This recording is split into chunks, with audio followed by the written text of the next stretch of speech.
Hi, this is Dale Corpus from eXp Realty, and we're in the city of Fremont in Patterson Ranch, which happens to be one of the newest and most desirable neighborhoods in the East Bay.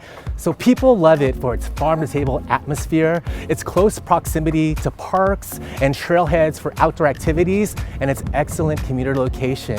And I'm so excited to present my newest listing over at 5522 Clove Hitch Loop. It's a two-story detached single-family home featuring 4 bedrooms, 3 bathrooms, 2170 square feet of living space situated on a private alley. It epitomizes open concept living on the main level with unobstructed sightlines between the kitchen, dining, and living areas. What I love about this home are the top-notch finishes and upgrades. In the kitchen, you'll notice the Carerra Marble Tops, white subway tile, and the Bertazzoni professional gas range. There's a soothing fountain on the side patio right off the dining area. The outside the home is perfect for entertaining and relaxing on the deck or hanging out by the fire pit.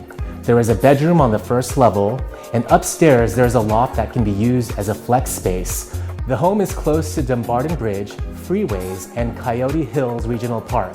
It's gorgeous and move-in ready for a buyer like you, so welcome home. I hope you loved everything in the home. If you have any questions about this property, please feel free to reach out, or if you know somebody that's looking over in this part of Fremont, share this video. And if you're a seller and you're looking to sell your home for top dollar in the shortest amount of time and the least amount of stress, let's have a conversation. So I'll see you all in the next home.